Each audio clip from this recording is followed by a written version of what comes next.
Le chef du gouvernement est décédé le 8 juillet. Il était le candidat du RHDP aux échéances électorales d'octobre prochain. Son décès a été annoncé par le secrétaire général de la présidence. Je viens vous faire la lecture d'un communiqué de son Excellence M. Alassane Ouattara, président de la République de Côte d'Ivoire. Mes chers compatriotes, la Côte d'Ivoire est en deuil.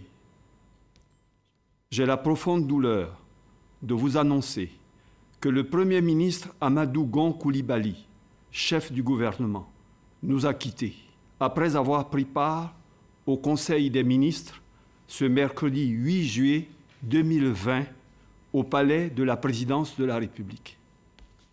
Je voudrais, au nom du gouvernement et en mon nom personnel, présenter mes condoléances les plus attristées à la grande famille Gon Coulibaly, à toutes les familles alliées, ainsi qu'à l'ensemble des Ivoiriens. Je rends hommage à mon jeune frère, mon fils, Amadou Gon Coulibaly, qui a été, pendant 30 ans, mon plus proche collaborateur. Je salue la mémoire d'un homme d'État, de grande loyauté, de dévouement et d'amour pour la patrie. Il a incarné cette jeune génération de cadres ivoiriens de grandes compétences et d'extrême loyauté à la nation. Avec la disparition d'Amadou Gon Coulibaly, la Côte d'Ivoire perd un modèle pour la jeunesse, un exemple de compétence, d'ardeur au travail et d'abnégation. Que son âme repose en paix. Fait à Abidjan, le mercredi 8 juillet 2020, Alassane Ouattara, président de la République de Côte d'Ivoire. Ingénieur de formation, Amadou Gon Coulibaly savait allier la politique à la technique. L'homme s'est engagé auprès d'Alassane Ouattara comme conseiller technique depuis les années 90. Amadou Gon Coulibaly a été entre 2002 et 2011 ministre de l'Agriculture, puis l'homme de confiance devient secrétaire général de la présidence du président Ouattara en 2011, avec rang de ministre d'État, et ce jusqu'en 2017 où il est nommé Premier ministre. Il a occupé ce poste jusqu'au Conseil des ministres d'hier, mercredi 8 juillet. Collège moderne du Plateau, c'est la pause. Le président du jury profite pour s'entretenir avec les candidats au brevet d'études du premier cycle BEPC session 2020. C'est l'après-midi. Oui, c'est vrai que sur les affiches, on avait mis 13h30, mais vous allez patienter un peu, puisqu'on n'a pas eu le nombre de surveillants qu'il fallait. Mais on va vous prendre, soyez patient. Prenez ce temps-là pour réviser. En quelques minutes, vous allez passer en oral. Alors, quel est l'état d'esprit? Vraiment, je suis stressée, j'ai peur, mais par la grâce de Dieu, ça va bien se passer.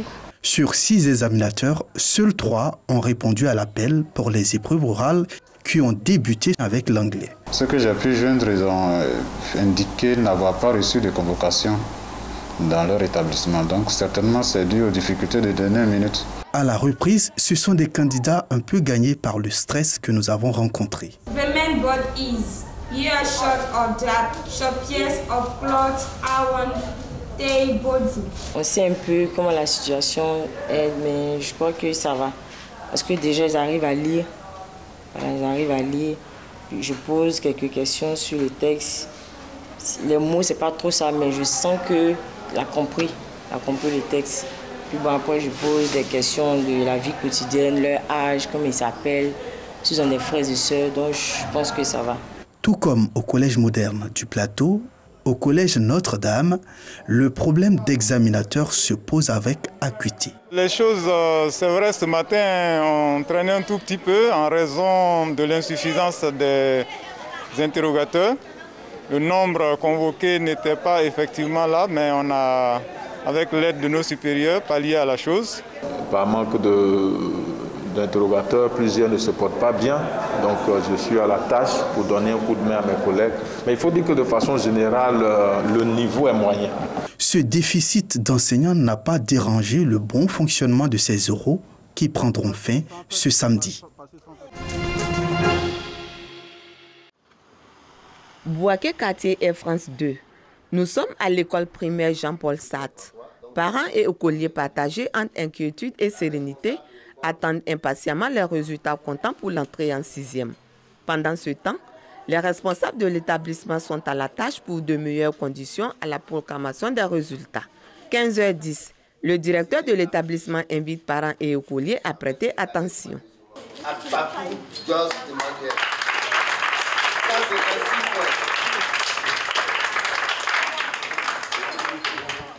Dans cette école primaire, sur 33 candidats, 32 sont admis, à la grande joie des apprenants et des parents. Je suis très heureux d'être admis en classe de 6e. Pour mes camarades qui n'ont pas eu l'examen, je vous souhaite une très bonne chance l'année prochaine.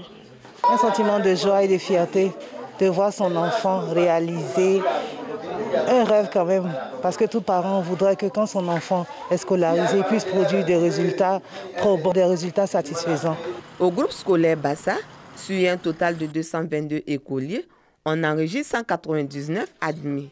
Pour les responsables du COGES et écoliers, c'est une grande satisfaction. Je suis vraiment content parce que j'ai eu mon entrée en 6e et mes points sont montés. J'ai eu 140 au total. Je suis très satisfait des résultats. Pour ceux qui ne sont pas admis, je leur souhaite bonne chance parce que l'année prochaine, ils vont doubler d'efforts. Les candidats aux tests d'entrée en classe de 6e ont été évalués à partir des notes de contrôle continu et des 2 examens blancs.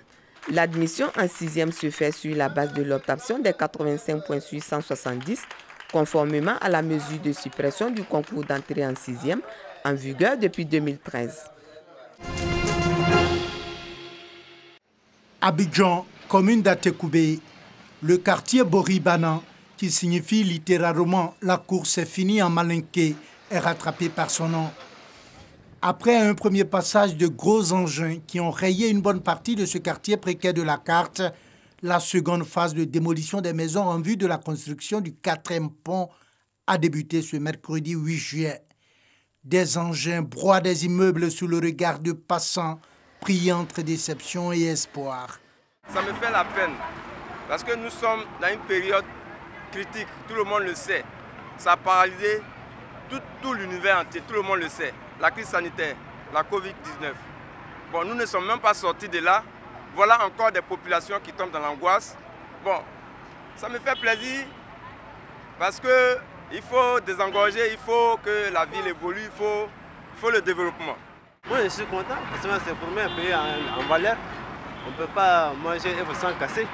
Quand on dit le pays va aller émerger, il faut qu'il y ait une autre personne qui va pleurer. Le lendemain, il va dire que le pays là c'est un bon pays. Au-delà des émotions, ces travaux de libération de l'emprise se déroulent dans les règles de l'art, assure un des responsables du projet que nous avons rencontré sur les lieux. Cette opération d'aujourd'hui concerne 16 bâtis qui vont des immeubles rez-de-chaussée à des immeubles R+3, R+4. Les 16 immeubles concernés comportaient 143 ménages. 116 ménages ont été effectivement indemnisés et tous les propriétaires des bâtis ont été indemnisés. Une mise en demeure leur a été signifiée depuis le 23 juin 2020. Les travaux de libération de l'emprise se poursuivent, aussi bien que les travaux de la construction du 4e pont. Ils sont au total 113 producteurs d'anacarde issus de la société coopérative d'Oussoussoumou de Kong qui reçoivent la somme de 100 millions de francs CFA. Avec la Covid-19, le 10 avril 2020, le ministre de l'Agriculture et du Développement rural, Kobena Kwasi Adjoumani, annonçait un plan de soutien de 300 milliards de francs CFA pour atténuer l'impact de la maladie sur les producteurs, dont 250 milliards pour les cultures de rente. Ici, l'objectif est de permettre aux producteurs d'être rémunérés à leur juste valeur. 250 tonnes d'anacarde vendues à 400 francs le kilogramme tel que prévu par le gouvernement. De quoi satisfaire les producteurs. Nous sommes là pour régler les premières phases. Le prix qui a été fixé par le gouvernement à 400 francs le kilogramme. À Kong, pour booster l'économie locale, les autorités, avec à leur tête le maire Berté Abdraman Timoko, soutenu par le corps préfectoral, ne cessent d'encourager les agriculteurs à se mettre en coopérative pour un meilleur encadrement et pour une meilleure rétribution. Aujourd'hui, cette politique donne des résultats satisfaisants. On l'a indiqué aux parents lors des réunions de se mettre en mouvement coopératif pour jouer un rôle majeur sur le marché qui est assez déjà concurrentiel. Un deuxième montant de 100 millions de francs CFA sera distribué dans les mois à venir aux membres de la coopérative d'Ososumo. Ils auront, à coup sûr, le cœur en paix.